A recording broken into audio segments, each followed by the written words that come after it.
Olá, alunos da Escola Azarias Leite, é um prazer falar com vocês, é um prazer falar com essa turma das primeiras séries do ensino médio. Hoje de manhã nós fizemos a nossa aula gravada, mas não foi possível executá-la, então estou refazendo essa aula e agora de forma gravada para que vocês possam assisti-la novamente, tá joia?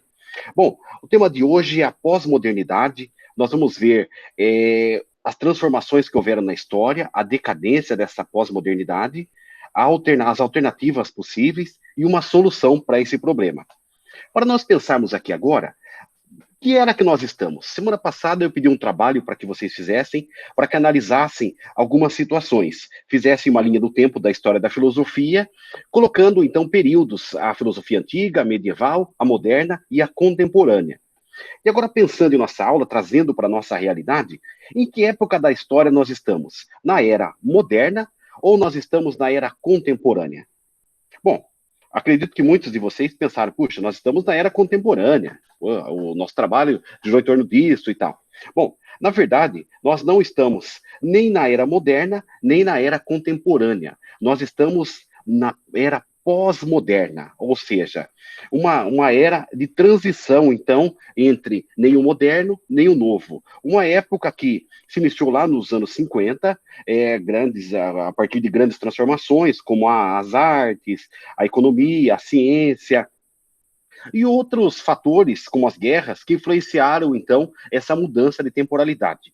Então, nós vamos trabalhar hoje com essa pós-modernidade. Mas o que vem a ser essa pós-modernidade? Primeiro, nós precisamos analisar algumas situações. Bom, esse termo não é novo, esse termo já existe há muito tempo na história. Lá no ano de 495, olha só, nós estamos falando da Idade Média ainda. Lá naquela época já começou a se pensar no pré-moderno, ou seja, a humanidade estava vivendo a Idade Média, lógico, não sabia, era uma era contemporânea, mas começou a pensar, puxa, nós estamos mudando o mundo, então é hora de nós pensarmos numa nova situação. E aí começou a se pensar que o mundo já estava no pré-moderno.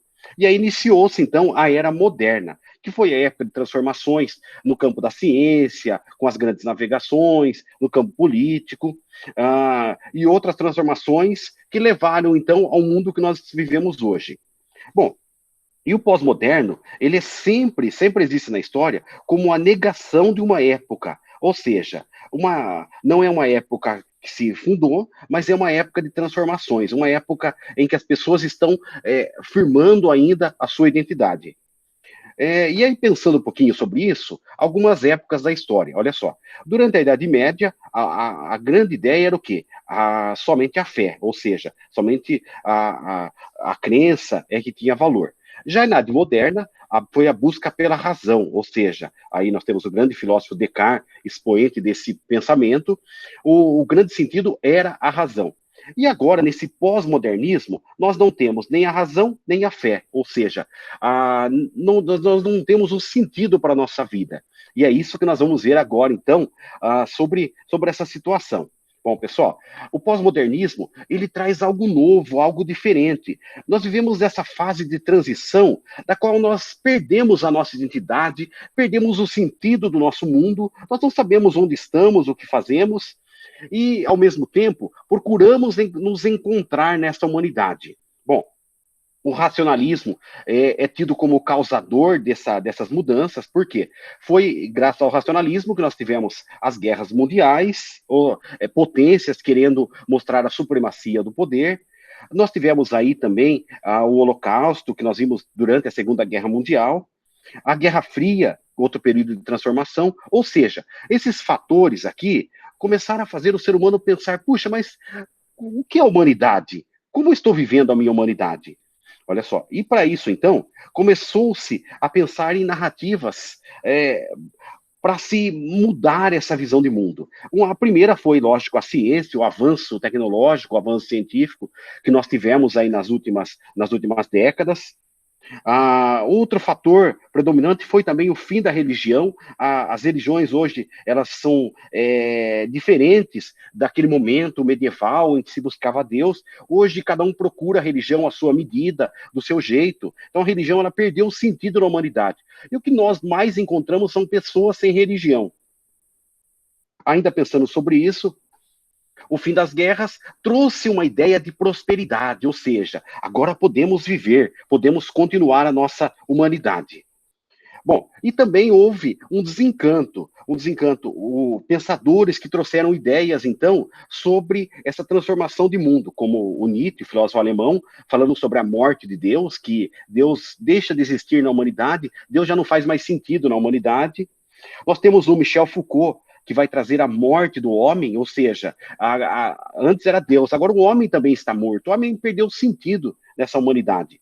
E por fim o Storr, que traz a morte da razão, ou seja, agora a razão também está morta. O ser humano cada vez mais agora perde o seu sentido na humanidade. Bom, e aí com isso então, nós começamos a ver como está essa humanidade. Olha só. Então, cada vez mais nós vemos coisas que não são importantes para nós fazerem mais sentido do que aquelas que são importantes. Por exemplo, há um culto muito grande com personalidades desimportantes, pessoas midiáticas que aparecem querendo mostrar seu trabalho, suas ideias, mas de forma vazia, que não alimenta o nosso conhecimento, apenas traz para nós uma grande dúvida, uma grande ilusão.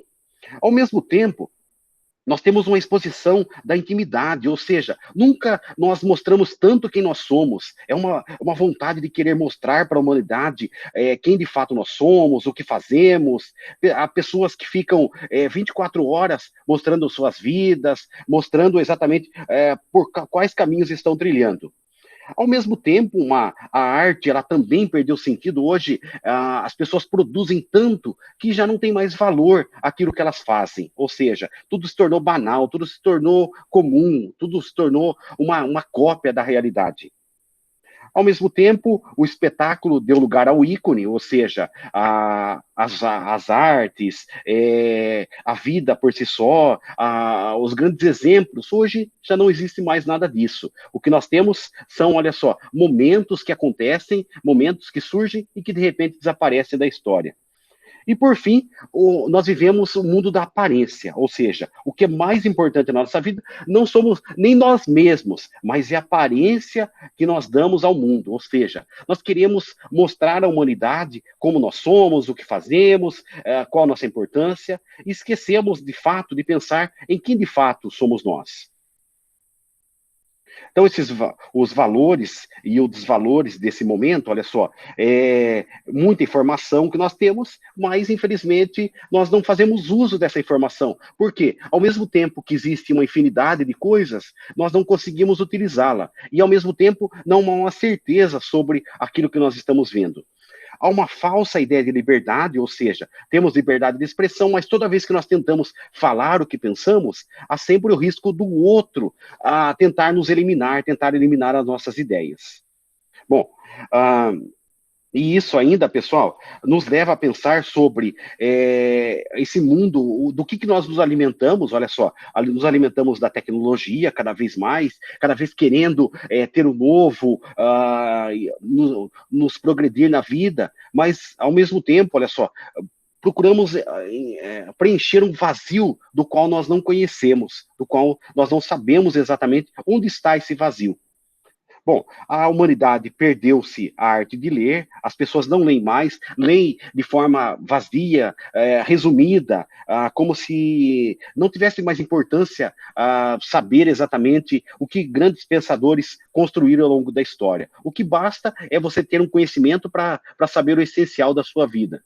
As pessoas também deixaram de pensar, elas deixam outras pessoas pensarem por elas, e elas vão sendo guiadas por essas pessoas que tentam dominá-las. As pessoas também não conversam mais, a humanidade cada vez mais perdeu o senso do diálogo, ou seja, as pessoas estão juntas, mas ao mesmo tempo distantes umas das outras.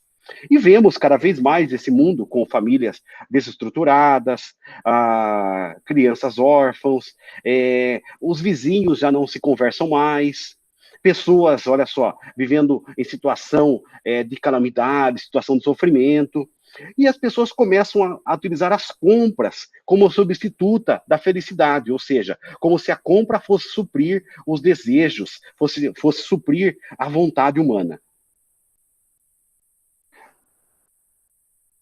Bom, isso vai gerando uma desigualdade muito grande na humanidade. Cada vez nós vemos pessoas mais ricas, enriquecendo cada vez mais, e pessoas vivendo na pobreza, vivendo uma miséria extrema, certo? Bom, então olha só, nós vivemos esse contraste midiático, onde tudo é possível, e ao mesmo tempo, por trás, um sofrimento imanente.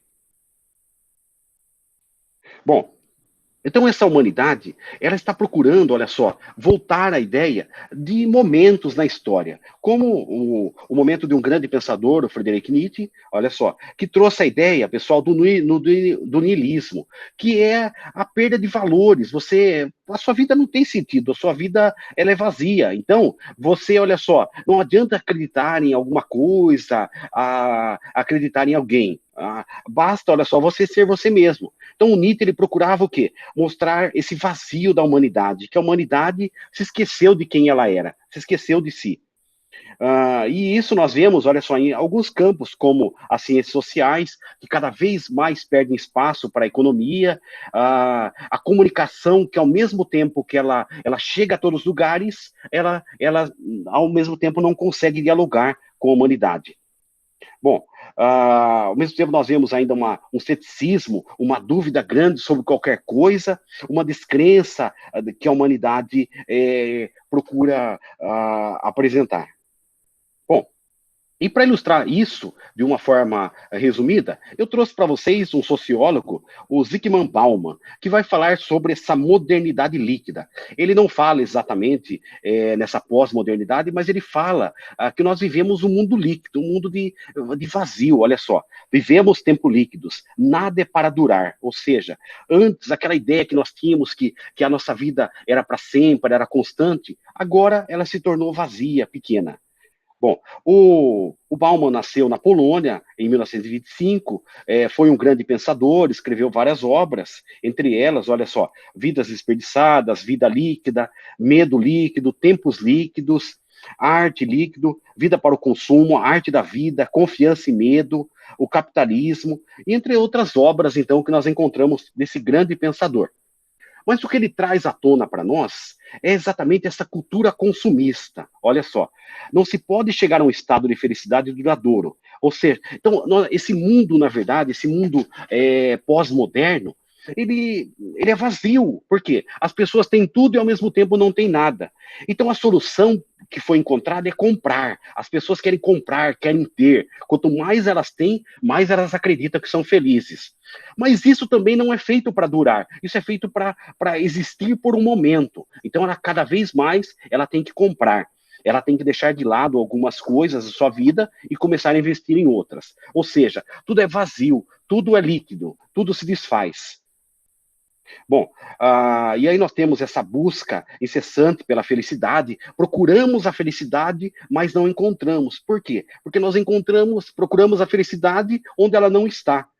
E, ao mesmo tempo, para suprir essa infelicidade que nós temos, existe a frustração, o consumismo, o consumo de alimentos, o consumo de objetos. Isso ele elencou isso na obra Vida para o Consumo. Na obra Vida para o Consumo, ele procura mostrar exatamente isso, olha só, que nós devemos evitar, a ideia, na verdade, desse mundo pós-moderno é evitar a satisfação duradoura das coisas, certo? Vamos pensar um pouquinho. Em algum tempo na história, você comprava um produto, uma geladeira, por exemplo. A geladeira era para durar, era para existir. Hoje não. Hoje ela existe para satisfazer uma necessidade momentânea. Ela não vai existir para sempre. O celular de vocês, ele não foi feito para durar, ele foi feito para satisfazer uma necessidade momentânea. Em algum momento, daqui pouco tempo, ele já não vai mais satisfazer, fazendo você ter que trocar esse produto. Certo? Então, olha só, o mercado cada vez mais trazendo essa novidade, por quê? A ideia é o novo, a ideia é existir algo que possa preencher essa falsa felicidade. E aí, lógico, com isso, as questões de identidade são vazias, nós deixamos de existir a partir disso. Por quê? Nós, ao mesmo tempo que nós queremos satisfazer essa felicidade, nós nos enganamos também. Nós começamos a viver a partir de outra pessoa, a partir de ideias, a partir de personalidades, e não a partir de nós. Ou seja, a vida ela começa a perder o sentido. Bom, aí nós temos aí algumas personalidades, a próxima imagem, algumas personalidades que procuram melhorar a sua vida, fazendo, na verdade, vivendo de imagem. Por exemplo, cirurgias para melhorar o rosto, melhorar o corpo, ou seja, tudo isso para mostrar à humanidade a aparência, nada mais. Ou seja, um esvaziamento de si. Bom, e aí, olha só, as teorias de Bauman sobre o mundo atual. Então, ele escreveu 3 obras: Tempos Líquidos, Amor Líquido e a Cultura do Mundo Líquido Moderno. Olha só, líquidos mudam de forma muito rapidamente, sob a menor pressão. Na verdade, são incapazes de manter a mesma forma por muito tempo. Então, aqui, olha só, vamos pensar um pouco aqui sobre as relações sociais, e já baseado na obra aqui, Amor Líquido, do Bauman. As relações. Antes, as pessoas namoravam, conviviam uma com as outras, se casavam, viviam por muito tempo juntas. Hoje, nós temos as pessoas que elas se encontram no momento, mantêm o relacionamento por um momento e, de repente, se acaba. Ou seja, às vezes a pessoa nem sabe o nome da outra. Vivemos esse esvaziamento humano. O amor líquido, olha só, amor a partir de padrões de bens de consumo. Mantendo o contato com o outro apenas por um desejo, por uma satisfação, apenas por algo que a pessoa possa trazer, mas não exatamente mais por amor de fato. Olha só, antes, então, havia essa ideia de uma vida sólida, com valores estáveis, um consenso ético entre as pessoas, as instituições eram fortes, mas hoje nós vemos o quê? A identidade diferentes, ou seja, nada é como antes, tudo se transforma, tudo muda. E, ao mesmo tempo, as ideologias. O pensamento de ontem já não é o pensamento de hoje. E, cada vez mais, há essa mudança. Nada existe para sempre. Bom, e essa vida, por si só, então, vai se esvaziando. Olha só, nós vivemos, a vida consiste em uma série de novos começos incessantes. Procuramos finais rápidos e indolores. No ver líquido, se deve saber como desfazer as coisas antes de apegá-las a ela. No mundo líquido moderno, aparecendo agora para vocês, no mundo líquido moderno, sempre nos surpreende. O que hoje parece correto e apropriado, amanhã pode bem se tornar fútil, fantasioso ou lamentavelmente equivocado. Todos precisamos ser, como diz a palavra, flexíveis, ou seja, aliás, a palavra do momento, sermos flexíveis, aceitar as coisas, aceitar dominações, aceitar vontades, mas não podemos ser nós mesmos. E isso que o Bauman nos traz, essa reflexão para nós pensarmos. Será que é isso que nós queremos para a nossa vida? O mundo pós-moderno está aí, está dado para nós. Agora precisamos pensar, será que de fato é essa humanidade que nós devemos viver? Bom, então, olha só, existe essa fragilidade do mundo, temos que pensar exatamente no que realmente acontece. Olha só, a fluidez e a qualidade de líquidos e gases, sendo uma variedade de fluidos. Então, pensando aqui que nós devemos o quê? Procurar algo sólido em nossa vida, procurar origem e procurar o sentido para as nossas vidas. Bom, e com isso, então, com essas duas ideias de pós-modernidade e do pensamento de Bauman, eu começo as atividades dessa semana. Então, o roteiro 3 dessa semana vai trazer exatamente isso. Serão 4 aulas que nós iremos abordar essa temática. E nessa aula nós falaremos sobre as contradições da civilização, que é exatamente isso que nós estamos vivendo. Olha só, nós vimos a Idade Moderna, um campo de transformações, de criações, e agora um esvaziamento da humanidade. Bom, e para isso, então, nós vamos pensar 2 coisas, 2 contrastes aqui. Uma é a ideia de civilização e a outra de barbárie. Vamos voltar um pouquinho, então, aqui. Olha só, lá na Grécia Antiga, nós tivemos, então, a ideia de civilidade, a polis, que era a vida social, as cidades que nasceram. Então, tudo girava em torno da cidade. As pessoas viviam para a cidade, viviam, então, para o bem comum. O chamado ethos, uma vida, um ajudando o outro, um participando da vida do outro, mas, olha só, todos vivendo a democracia de forma igualitária. Mas depois nós tivemos o Império Romano, e o Império Romano trouxe um outro termo, que é a barbárie. A barbárie nasceu com a ideia dos povos bárbaros, que não eram bárbaros, nós sabemos pela história, que eram povos que viviam no norte da Europa, parte do continente asiático, que chegaram então ao Império Romano e foram mal vistos pelos romanos, porque eles invadiram, eles conquistaram, olha só, e aí tiveram essa terminologia de bárbaros. Bom, então sobre esses dois termos, vocês vão pensar sobre a contradição entre civilidade, civilização e barbárie. E já pensando um pouquinho também aqui sobre qual momento da história que nós estamos vivendo. Nós estamos vivendo a época da barbárie ou a época da civilização? Certo? Então, quero que vocês pensem e escrevam nessas linhas. Bom, aqui eu trouxe para vocês a ideia das tragédias gregas. Os mitos eram criados a partir das tragédias, ou do que vivia a humanidade. Cada vez que havia transformações na humanidade, era criado, então, as tragédias gregas. Bom, e agora, na segunda parte, já na segunda folha, vocês vão ter aí um trechinho da obra de Castro Alves, O Navio Negreiro, certo? Quero que vocês leiam aqui, tentem entender, o mais importante é compreender, mas lógico, precisa do contexto. Então, vou trazer para vocês o contexto da obra Navio Negreiro de Castro Alves, olha só. Bom, o Castro Alves, ele narra, então, exatamente esse fato que aconteceu na história, que foram essas viagens dos negros que foram capturados na África e foram levados aqui para as Américas, principalmente na América Central. Aqui no Brasil também nós tivemos vários navios como esse, mas a maioria ia para a América Central, indo depois para a América do Norte e tal.